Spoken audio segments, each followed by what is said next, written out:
I think we're gonna start. Oh, how are you? Good to see you. Yes, we did, absolutely, absolutely. She's fine. Hope that was good over there. Yeah, what's her age? It was a good turnout. wasn't Thanks it? for coming. Yeah. Good morning, good morning. Fine. What's Jonathan? I don't have my gavel. Good morning. Welcome, and we're just delighted to see all of you at our oral history training session, not the committee meeting across the way. I'd like just to take a minute and introduce our speakers, one of whom probably needs no introduction, and that's the Honorable Randall Newsom, retired from Oakland, California. And sitting next to him is Jordan Steele. Jordan, who many of you probably have not met, is the archivist at the Biddle Law Library of the University of Pennsylvania Law School. And he is archivist for the National Bankruptcy Archives, which we are very familiar with. This whole idea of a training session really came from the luncheon that we had last year, where Randy Newsom shared with us his oral history collection, which was donated to the archives and is available digitally for anyone to view. There was a lot of excitement that was generated from that speech, and as a result, we took a survey to see among the fellows what their interest would be in doing oral histories, and also, if not, just making recommendations to us as to who would be appropriate and good subjects for oral histories. We got a very, very nice response. I think there were over 50 different subjects that were recommended, subjects from the people, and a number of people who expressed an interest in coming to a training session such as we're having today. And we thought it was appropriate before we went out and started doing oral histories to learn how to do them properly. Jordan, as the archivist, has done oral histories, but there's a limit in terms of time to how many he could do. And we felt it was an appropriate role, and he agreed for the college and its committee and fellows to aid in that effort. And that's exactly where we're going with this. The committee, which has been closest to this process, welcomes the involvement of any and all fellows in this endeavor. This program is being taped, so those who might be interested will have the opportunity to get the wisdom that we're going to have imparted.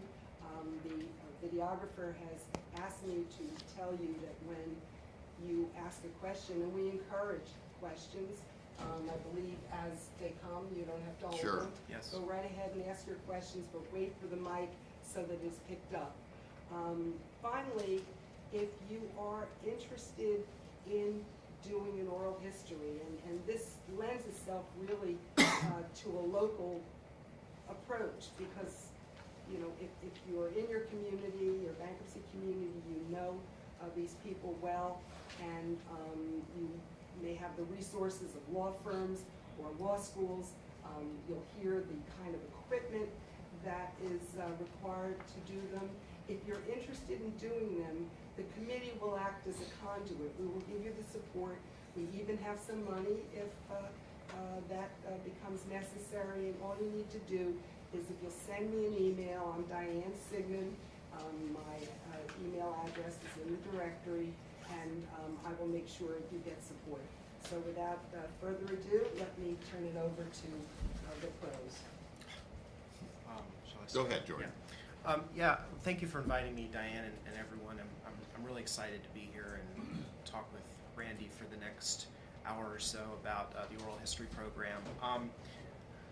Really just to reinforce what Diane said, I mean, you may not know this, but the oral histories we found to be among the most popular collections in the bankruptcy archives. So that's one of the reasons why we're interested in conducting more of them. And if you're not familiar with the oral history format, I mean, one of the reasons why historians and other types of researchers find oral histories to be interesting is because it really shows you what major figures within a particular era thought about important events that happened that they were involved in or they had a particular perspective on. And obviously, directly related to the bankruptcy archives, I mean, what we have here is, a very good stable of notable figures in the history of bankruptcy law that are, again, opining on the roles that they played and the perspectives they had on major events in bankruptcy history. And one of the reasons why we're here today is like Diane said, is to give you more information so that we can continue to capture this history.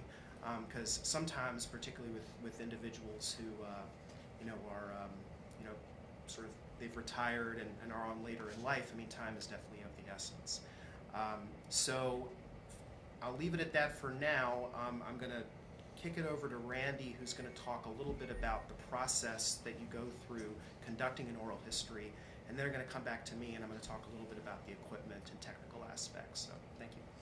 Well, I feel a little awkward trying to give somebody instruction about how to take an oral history, since this, as many of you know, started out as a hobby for me in 1993. And just by way of background, for those of you that weren't at the luncheon in October, George Treister really was the one that he didn't prompt me. He was the inspiration for my getting involved in this. I taught, or still do teach, a Fundamentals of Bankruptcy Law course for ALI-ABA, and George was basically the founder of that. Leon Foreman and George started that program, and Larry King, who was on it too. And after dinner, we would be sitting around in a bar someplace, and he would start talking about people whose names I'd never heard of, like Charles Horsky and just Peter Coogan, and people that were, some of whom, or many of whom, were no longer with us as well. And as I sat there listening to him, it dawned on me that there probably isn't an area of the law that you can name where so few people had such an outsized influence on what happened and how it developed. And it occurred to me at that point that somebody really needed to sit down and start taking the oral histories of these people so that anyone who wanted to could have an opportunity to get a hold of the tape. At that time, I did these oral histories on a Sony tape recorder that I could put in my suitcase or in my briefcase. And I had a little microphone just to supplement the sound. I mean, that's how high tech this was. But I thought, well, someday these tapes will be in a collection somewhere, and people will be able to come to the library and listen to the tapes. Well, that was before there was an internet, much less digitization of content that could go on the internet, much less streaming audio on the internet. And it was Bruce Markell, I think, who first put the bug in my ear about saying, you could digitize those tapes. I said, you could? He says, well, of course you could. And then you could just listen to them on the internet, and now you can. And frankly, my hope has been realized beyond my wildest dreams, that you can, with a couple of clicks of a computer, you can now listen to George Treister or anybody that I took an oral history of almost on the internet. So, I had limited time and limited resources, and I first had to decide who was I going to focus on. And my main criteria for selecting oral history candidates was first age. If you were of a certain age, you were at the top of the list. I don't need to explain why. Then on prominence in the national bankruptcy community. Then on important regional players, and then finally on those who were especially noted for a particular area of bankruptcy law. Chapter 13 was one of the main areas, but local judges that were well known for particular kinds of practice or particular strength were also people that went on the list. My own particular interest was in interviewing people who were familiar with practice under the Act, because I knew so little about what went on back there. I was not a bankruptcy practitioner. Matter of fact, I think the closest I could say to being I took bankruptcy in law school, and that was debtor-creditor relations. It wasn't even bankruptcy. So the act was fascinating to me, and especially the practice under the 3 different reorganization chapters. So anybody that knew anything about the act or who had practiced under the act was of particular interest to me. And that's one of the reasons why one of the first interviews I did, the first interview I did was Larry King in Orlando. But that was by accident. Again, sitting in a bar with Larry and George Treaster, and we'd had a couple of drinks, and I said, you know, I'm going up to see Asa Herzog, or down to see Asa Herzog in Fort Lauderdale in a couple of days. I said, but you're here. Why don't we just do your oral history right now? And he said, yeah, okay. So we went back to my hotel room, and we sat down for almost 3.5 hours, as I recall. And I took his oral history right off the cuff. I didn't have any notes. I didn't have any outline, and it really turned out to be a pretty good one, especially from my standpoint, because Larry wasn't prepared either, and he said some things that he wished he hadn't said. And then when he got the transcript, he wrote me you know how Larry could be. He wrote me a very stern letter saying, now listen, when you get this transcript, you got to take this and this and this and this and this out. And I said, wait a minute, you're revising history here. What are you doing? You can't just, well, you have to. I didn't, you know, I said some stuff about some people that might hurt their feelings, and I don't want that in there. I said, well, Larry, how about after you're dead? Can I release the original transcript after you're dead? And he says, I don't care what you do after I'm dead. Well, you know, 7, 8 years later, and you know, that's kind of a poignant reminder that this is, you know, these are time-sensitive matters, and now the original transcript, as I recall, really is in the archives, and it's unedited, pretty much.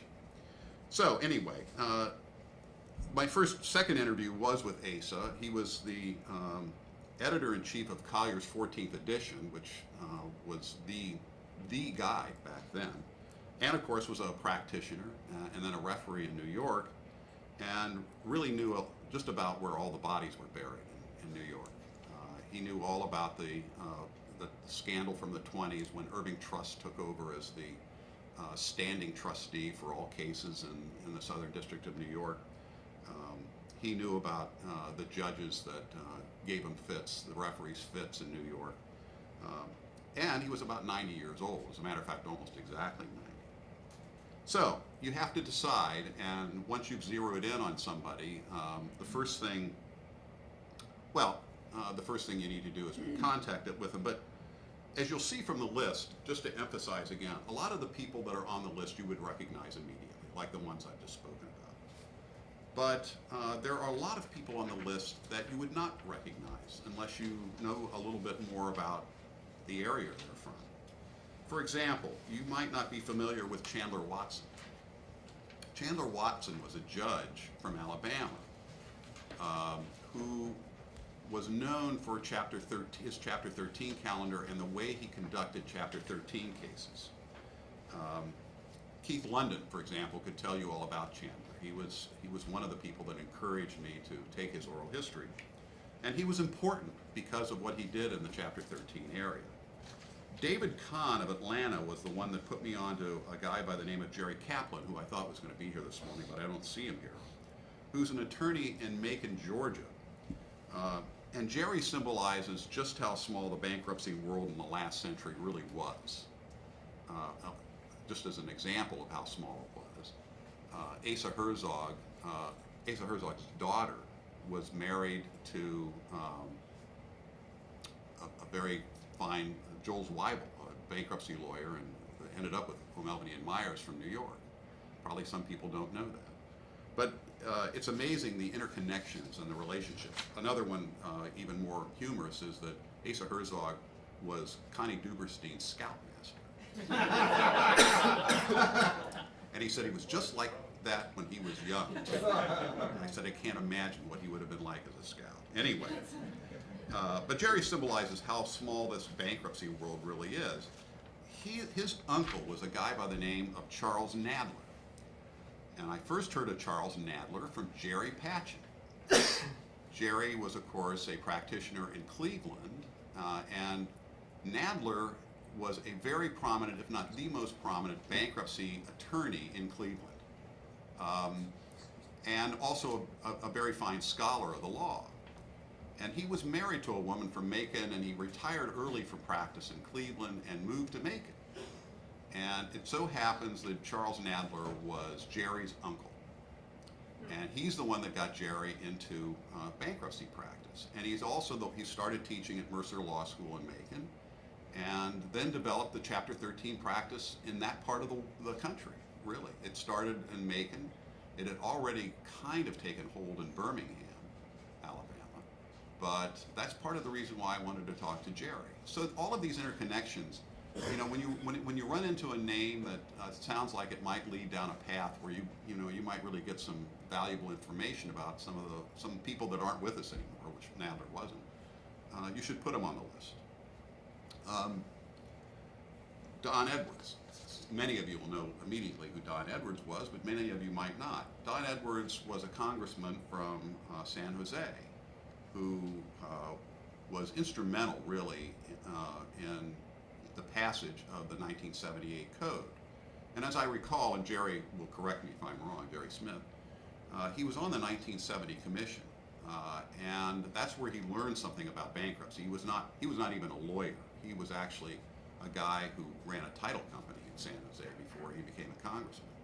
But he learned quite a bit about bankruptcy, and it was in the days when he and Charles Wiggins, who later became a Ninth Circuit judge and who I set up an interview with a couple of times, but he died before I could get to him. Basically, as I've been told, when it came time for a vote on something involving bankruptcy, the Republicans would say to Congressman Wiggins, well, what do we do, Chuck? And he'd say, well, I think you ought to vote for it, or I think you ought to vote against it. And the same thing was true of the Democrats. What do you think we ought to do, Don? And he'd say, well, I think you should vote for this. And that's how different things were back then than they are now. But he was a very, he didn't know a lot about the bankruptcy law, but he had a great overview of the way the system worked, and his insights into the legislative machinations were really fascinating. So it can be a broad group of people. It doesn't have to just be all lawyers.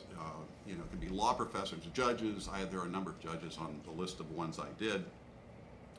But once you've decided who you want to interview, then you need to make an initial phone contact of some sort. And some of your prospects might be a little timid about talking to you, especially if they don't know who you are. So if you know someone who knows the prospect, the best thing to do is to call them first, also a way of getting a telephone number, and to ask them to call and see what they would think of doing an oral history. I think I might have done that with a couple. One was, I'm pretty sure I did this with Vern Countryman, because he wouldn't even answer the phone most of the time. But it's, sometimes these people have been out and away from the practice, and they feel very uncomfortable about trying to talk about what they did because, frankly, they think they've forgotten a lot of it. And part of the process, the most important part of the process here is to give them an opportunity to remember it, because if you do, you'll be surprised how much they do remember it. If they consent to the oral history, and they almost always will, sometimes after some prodding, but they almost always will, then you need to thoroughly research their background.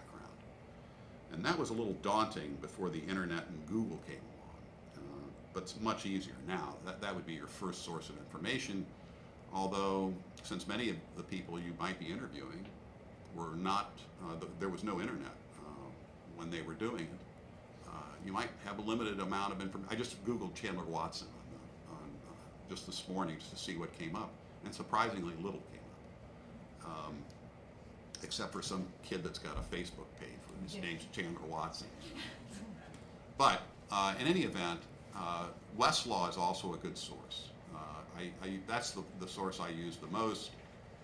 Both their databases on legal periodicals, the index to legal periodicals, I assume they still have such a thing, is also a good place to look. Who's Who will give you at least a brief biographical sketch of most of the people that you're going to be interviewing. Sometimes not, sometimes they're not in it. Lexis, similar resources. You really need to do as thorough a job of researching as you possibly can. The next step, and the most important one for a successful oral history, is to send the interviewee a preparatory letter. I have given you a couple of examples. One I think was to Steve Miller. Another one I think maybe, they're in the little stack of papers that are on your chairs. And I can't overestimate how important it is to prepare this letter. It should remind them of the details of the taping session, for one thing. Like, well, you've agreed to do this, and we've agreed we're going to do it at your house or your office, and it's going to be at such and such a day and such a time, and this will probably take X hours. So that they're ready for the time expenditure, and you don't have them trying to run out of the room after half an hour. I always preferred to do the oral history on their turf where they'd feel most comfortable.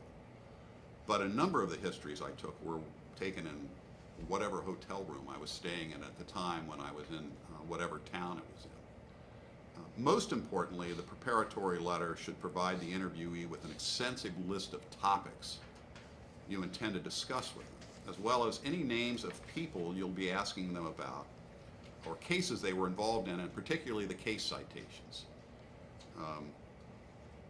And again, I've given you a couple of letters that may or may not do that. I don't remember whether I have case citations. Probably not.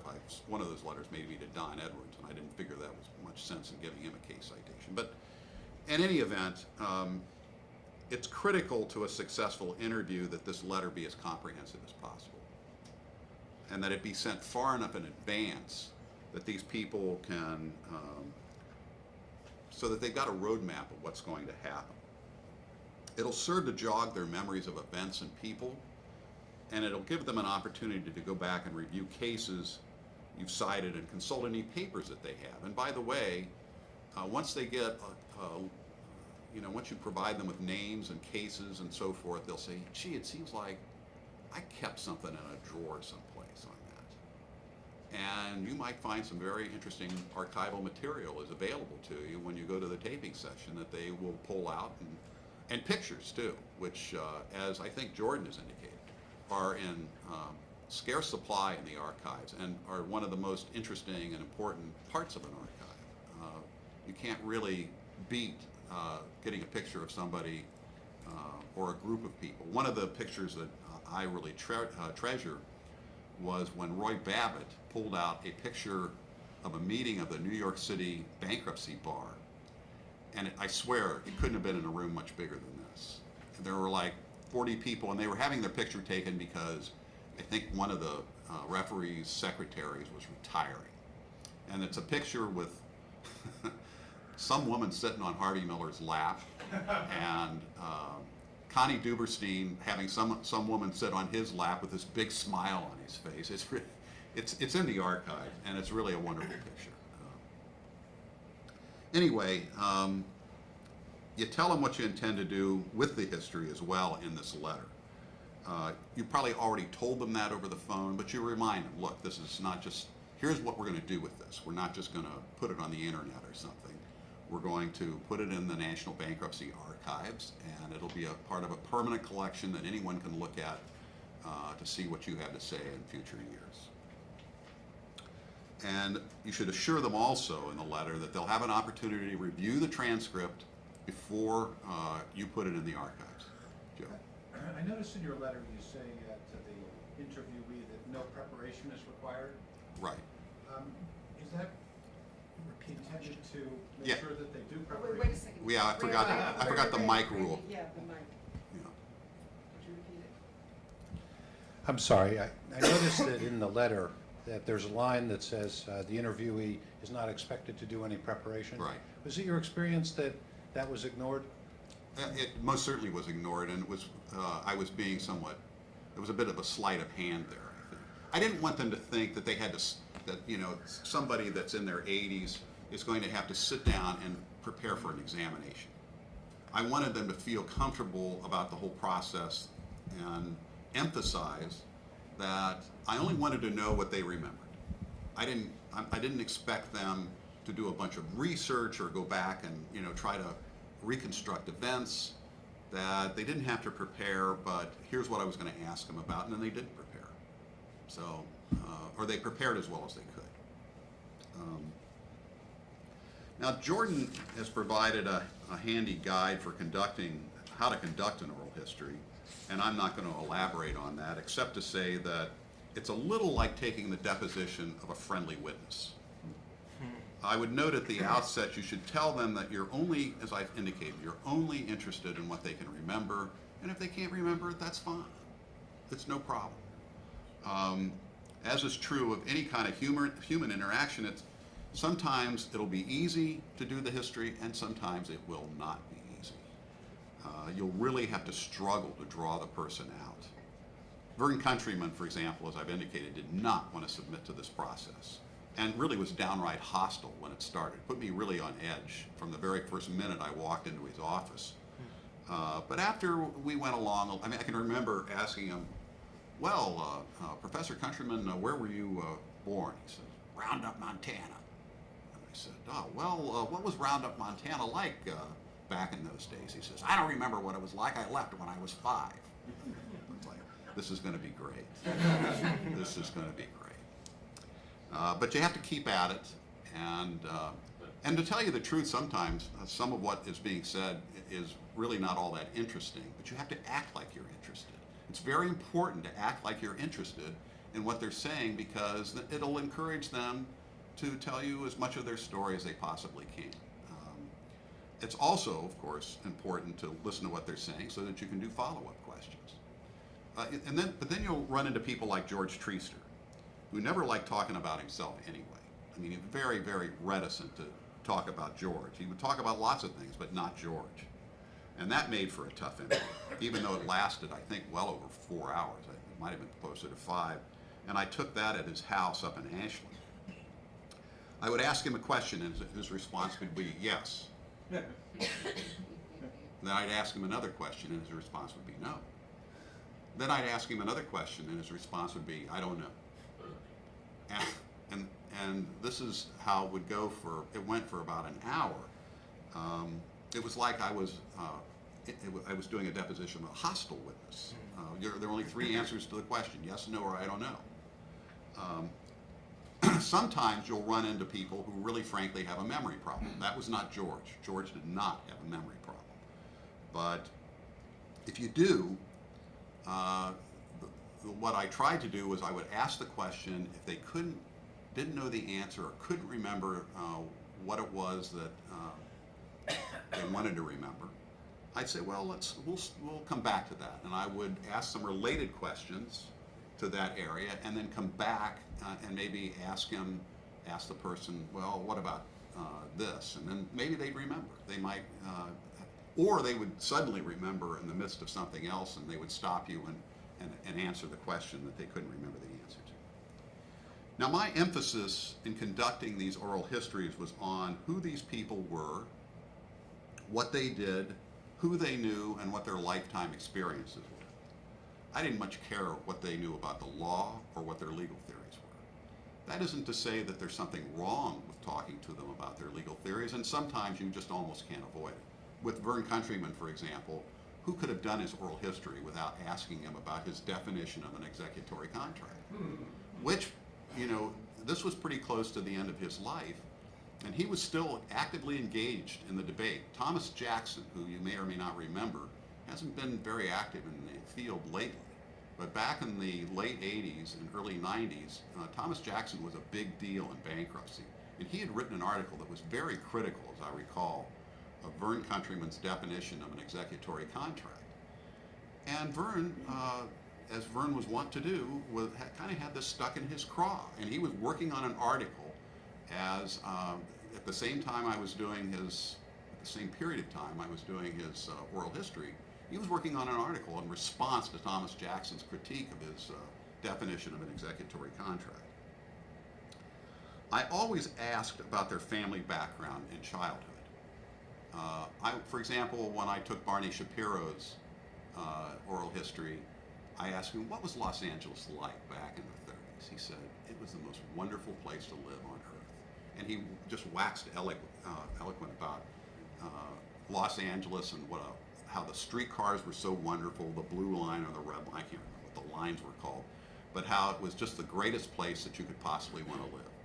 And George felt that way too, because George Treaster grew up in Los Angeles. But I always steered away from talking about their spouse or their children. Partly because I didn't think it was relevant, but in some cases I was just plain afraid to ask. For example, I could have asked Asa, well, your wife's here with you, how many children do you have? I knew one of his daughters had died, it predeceased him. I just never went into the family background. I knew that Barney had had a lot of problems with his kids, and his wife had died. To me, it just wasn't important, and I really, just didn't want to do it. Ron Trost's first wife was a notable exception. Sandy, I can still remember her name. And those of you who knew Sandy, which I didn't, would know what I'm talking about. But Ron brought that up. I didn't. He's the one that talked about his first wife.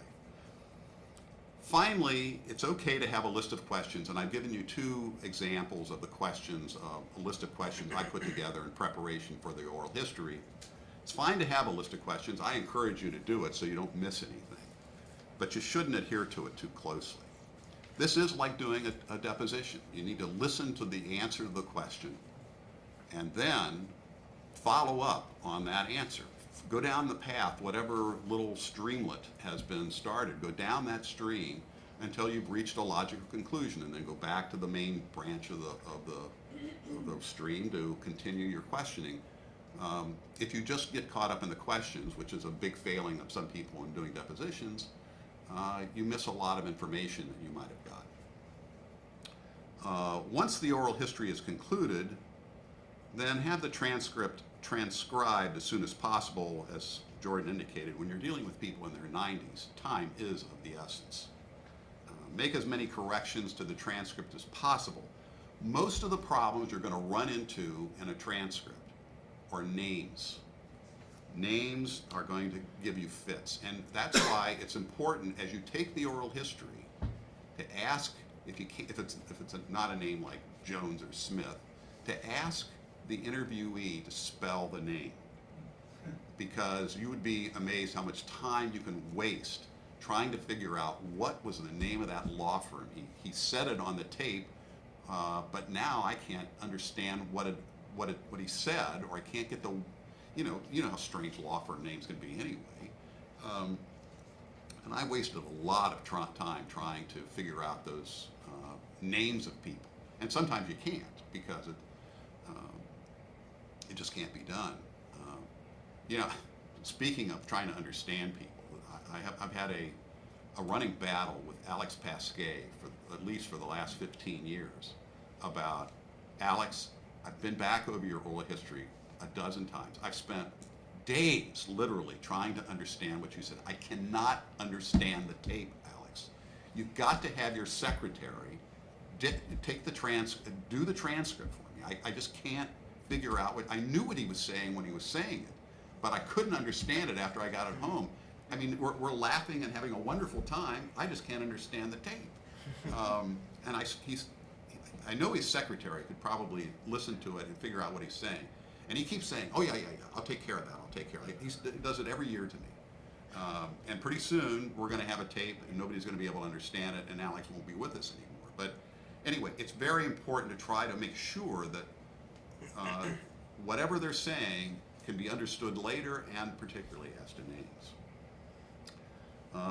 Then after you've reviewed the transcript, send it off with a cover letter, and encourage them to get back to you with it as soon as possible with any corrections they have. And as I indicated with the problem I had with Larry King, discourage them in the strongest terms from engaging in revisionist history, because that's not going to help anybody. And frankly, very little of what people say is going to be offensive. I can't think of anything Larry said, frankly, that he should have been concerned about. But you don't want them rewriting history or sanitizing it. That's not what this is for. And that's pretty much all I've got to say. Does anybody have any questions?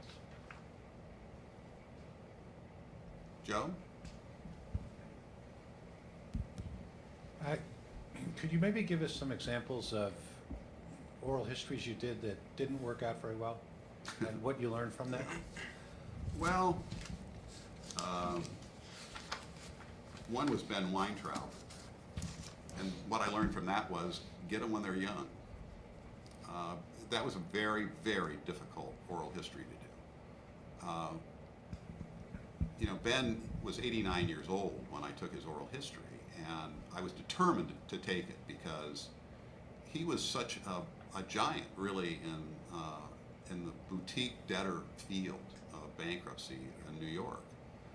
Harris Levin was long dead by then, but Ben was an important guy, and Ben was a very willful person too, and he was willful at 89. So it was hard to try to keep him on track and try to channel focus, keep his focus on what he was doing.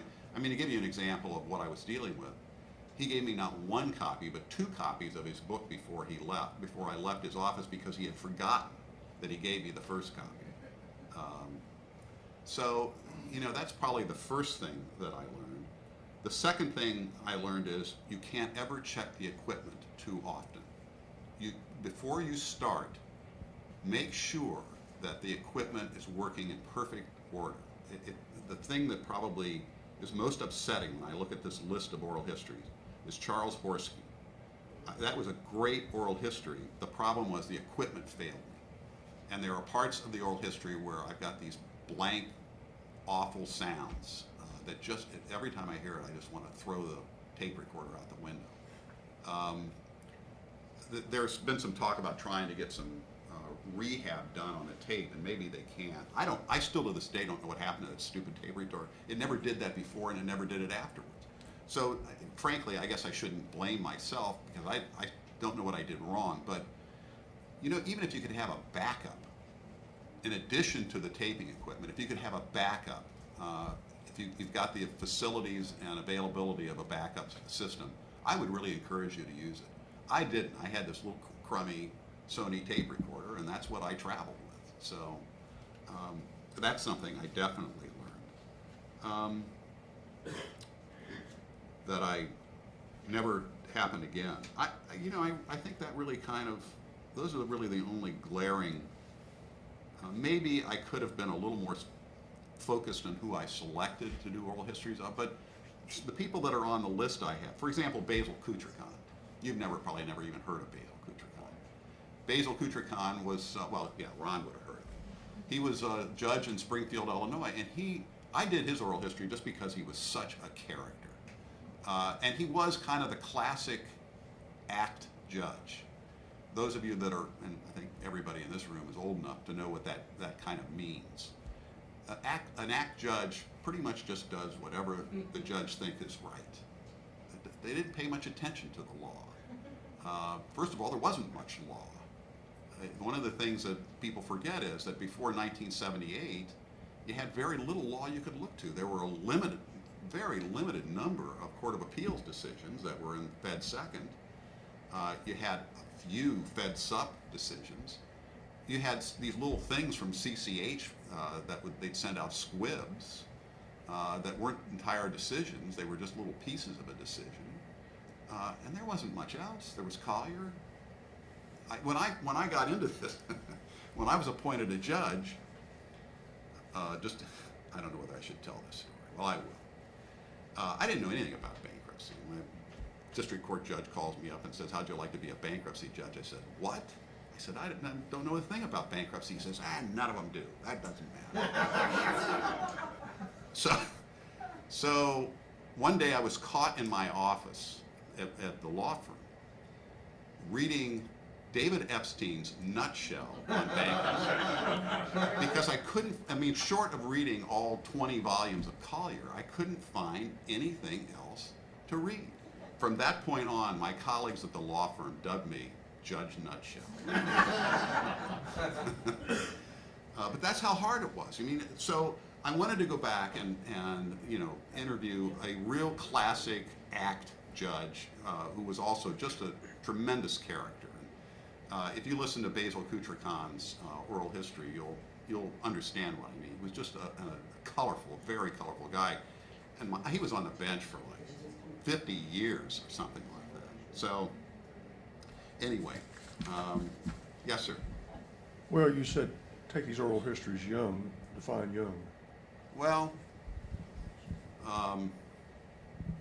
under 85, but sooner the better.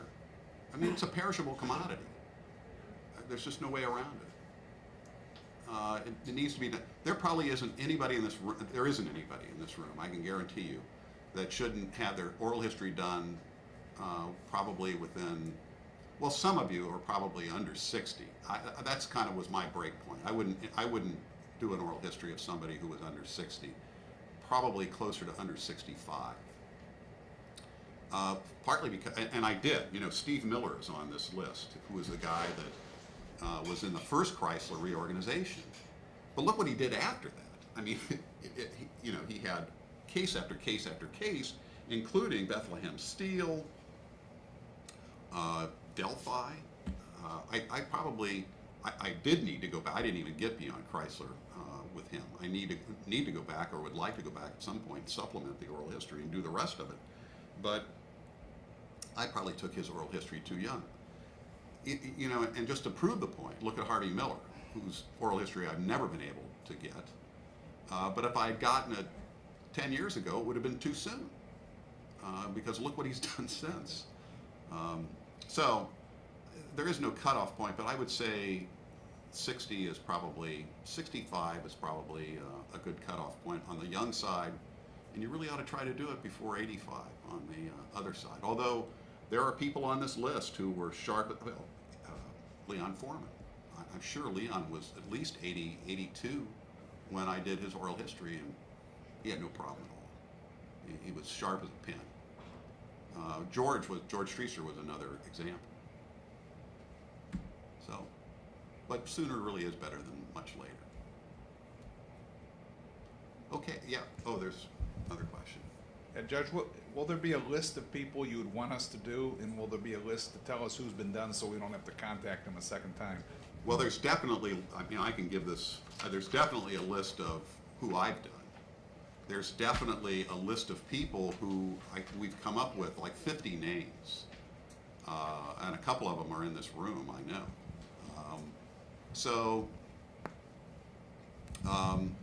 Yes, Diane? If you go on the website for the National Bankruptcy Archives, you'll see all of the those that have been done in Randy's project, as well as the NCBJ has done some, and Jordan has done some. So you'll see what has been done. The committee is developing a list of prospects, and we'll have that available. Again, I'm Diane Sigmund. If you want anything, further information, just send me an email and I'll make sure that you get it. In fact, I have the list. We haven't prioritized it, but I have the result of the survey we took. I think Ray Warner's got a question back there. Yeah, actually, we want to coordinate with you because at St. John's we've created a course in the LLM program where we actually do one videotaped oral history each year. Oh. We do have Harvey Miller, so we'll give Good. that tape to you. I had wanted to come to this session, and Bob Zinman will be here later to talk to you. We got Bob Zinman and Dick Lieb to head up that course because they actually know where the bodies are buried as well. So we get about 4 or 5 LLM students who research the person, and then we do about a 3-hour interview at the end of it. So we also have a Connie Duberstein tape that was done as actually a student project before we had the course in Lynn Rosen. So we have a number in the box, and we're looking to continue that and to coordinate with you so that we can give you the tapes as well, and so that we're doing what you need. One question I did have, because obviously Connie's passed away, is what do we do about release forms for people who were taped before any release form was done but have subsequently passed away? Yeah, that's one of the. We actually had to deal with that. So what you can do is there's no right to privacy after the person passes away, but they actually still own the intellectual property to the words that they spoke on tape. And so what you should do is contact their heirs if he had a wife who's still alive, if he has sons or daughters or something, and get them to sign the release form on his behalf. I must say it's been it's a real challenge. I mean, to give you a classic example, we didn't have a release form when we decided we wanted to digitize the Randy's oral histories and put them up on the web. We did not have a release form for a lot of the people because it had been done in an earlier era where it wasn't that just wasn't something that normally came up, and so I had to track down a lot of people who had unfortunately passed away, or the heirs of people who had passed away. And I remember Asa Herzog. I thought I found his daughter, and at least one of his daughters' names is Emily Herzog, and I found an Emily Herzog in Brooklyn, New York, and I really thought that this was she, right? So I sent out the letter to Emily Herzog, and 2 weeks later I got a phone call, and it said, "Hello, my name is Emily Herzog." I said, "Oh, thank you." She said, "You sent me the release form for Asa Herzog." I said, yes. She said, "I have no idea who that is." So, it can be, I mean, there are a lot of interview subjects that we just don't have releases for, but we feel that we've made a good faith effort to attempt to get those releases. And because there was a quote-unquote gentleman's agreement among Randy and some of the other people being interviewed that these materials were going to be made available for research, that we can proceed and put them up on the web. And if for some reason their heir ever contacted us and said, "I don't want you to put this up on the web," we would just take it down. It was an explicit understanding. Right. It wasn't just kind of inferred. I told him exactly what was going to happen. That this was going to be made public. It wasn't just going to be for me. I think it would have been insulting for me to suggest it was just going to be in my private collection. Right. Yeah. They would always ask, "Well, what are you going to do with this?" I said, I don't know. At one point, I thought maybe I'd write some sort of a history, and then I decided, nah, let somebody else write the history. I'm just going to donate them and forget it. So, well, Jordan, you want to tell us a little more about how to about the equipment and so the forth? logistics, yeah.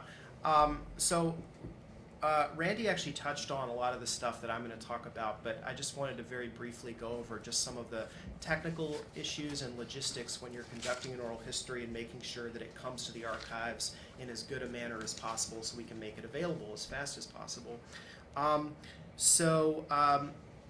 There are a couple of documents that I've given out. One, I developed a longer oral history guide that's probably about 15, 20 pages. It's actually available on our website. I would encourage you to read that document in its entirety because it really helps to flesh out a lot of what Randy was talking about today. But I also developed a more condensed sort of cheat sheet that I would highly recommend you review right before you interview someone, because it's sort of these are kind of the main points that you just want to be mindful of before you proceed in an interview. In terms of the equipment, so the other document I gave you was what I would call the recommended equipment for conducting oral histories. Really, this is something, I'm not going to get into too much detail on this. I frankly don't understand everything on this sheet, but basically this is something that you can take if you work in a law firm or some other place where they have in-house media people. Perhaps you can take this to them and say, "I want to do an oral history on the premises. Do you have this? Do you have equipment that satisfies this?" So I'm not really going to get into detail. If you wanted to go through the process of actually purchasing equipment, I've included links to B&H Photo, which is an online audiovisual equipment dealer. And if you go to our website that Diane mentioned before, there are hyperlinks to those products. The main thing I wanted to emphasize with the equipment and format is that if you are conducting an oral history and you're just doing an audio version, not a video version, in both situations, try to use equipment that will record capture material in digital format already. That way we don't need to perform the digitization of it. So digitization is the process of turning an analog format like the tapes that Randy used into a digital format. There are a lot of consumer products out there for recording audio interviews and videotape that records directly to digital. And so I would strongly encourage you to use those types of products, because it just saves us a lot of time and money to perform the digitization of the materials. If you're doing an audio oral history, try to get something that records either in WAV or broadcast WAV. If you can't do that, MP3 is fine. WAV is the recommended file format because it doesn't degrade as you make more copies. But then again, this is just an oral history interview. We're not recording a classical music performance. So if you don't have a digital recorder that records directly to WAV, feel free to use something like MP3, but we would prefer WAV. In terms of video format, anything that is captured in either MPEG-2 or MOV files. So MPEG-2 you're probably not too familiar with, but that's kind of the preservation standard in archives for preserving video content. It's different from MPEG-1, MPEG-4, MPEG-2. MOV you may be more familiar with. That's like what you use when you open up a QuickTime movie or something like that on your Macintosh. And I brought a prop. This is a mini DV tape, and basically it looks like a regular analog tape, but it's actually recording to digital. And if you have equipment that has a mini DV tape, when you're done recording the interview, you can just mail us this tape. I can give it to my AV guy, and he can immediately transfer that digital content onto our servers, and it's already in a digital form. And so you essentially skip the transcript? Not the transcript, but the digitization. So the process of pulling stuff off of analog tape and turning it into digital format. This is like a raw digital file, basically. So it makes it a lot easier and not costly because we don't have to send it out for digitization. Actually, I was talking with our media guy the other day, and he said that apparently digital video cameras, they normally have these, but you're starting to see digital video cameras that actually just record to like one of those SD chips, which is essentially what you have when you have a digital camera. So like if you take a bunch of digital photos and you pull out that little sliver and then you take it to CVS and you print up your photographs, they're actually starting to have digital video cameras that can record to those. It just goes to show you the advances in storage capacity for these types of formats. So anyway, the main thing I want you to take away is try to capture the recording, whether it be audio or video, in a digital format. All right. So you do that. Randy mentioned transcription. We actually have a really good transcription service that we've used before.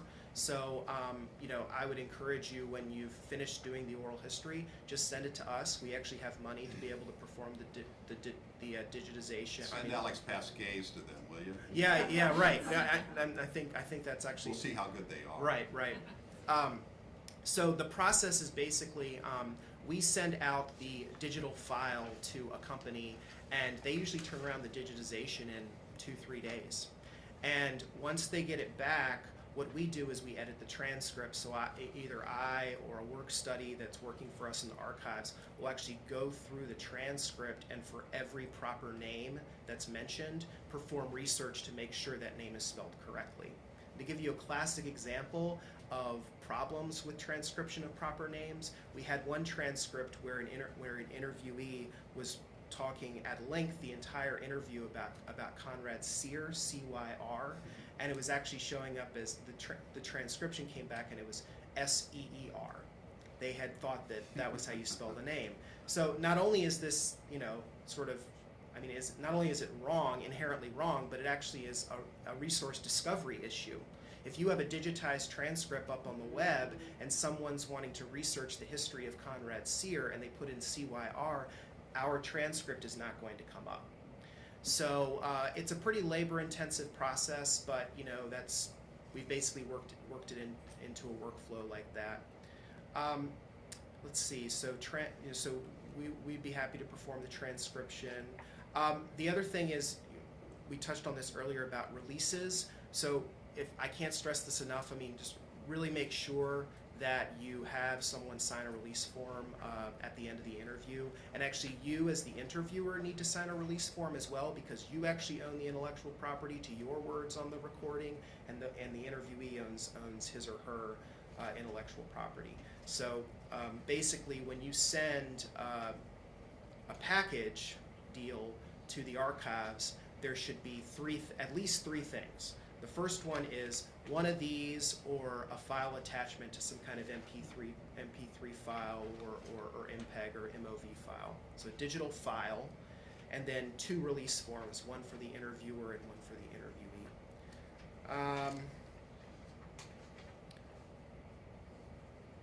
I think that's it. I mean, the nice thing about the oral history program at the moment is that we've really worked out a system so that when we receive oral histories, I mean, they're up and on the web within a couple of months.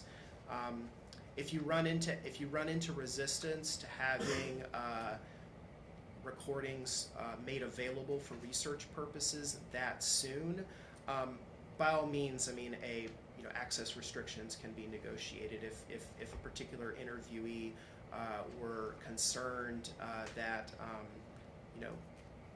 parts of the interview they didn't want to have available for researchers, and we could restrict access to the interview until that person passed away or something.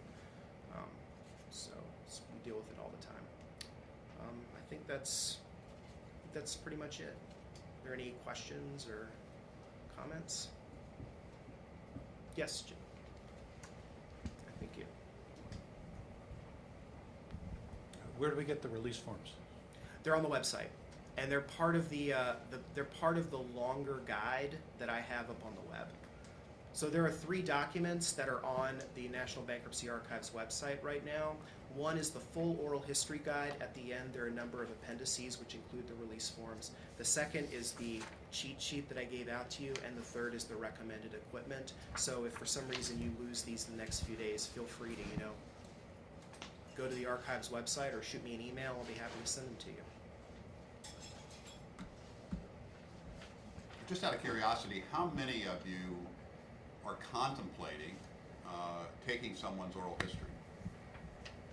Great, that's great. I'm glad to see that. The other thing I might add is, feel free to contact me ahead of time, just to give me a heads up or to let me know that you're going to be conducting the oral history. I want the process to be as demystified and as little burden on you as possible. And so if there are any questions that either Randy or me can answer for you, I'd be happy to do so. Yeah, absolutely. If you have any questions of me, you're welcome to give me a call.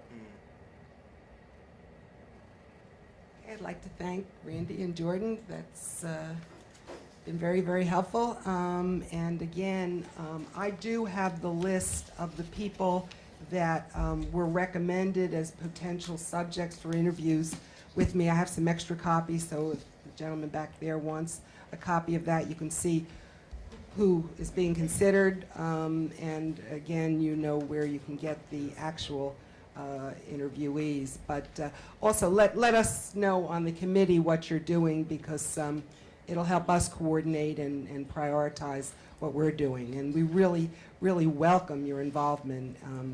It's going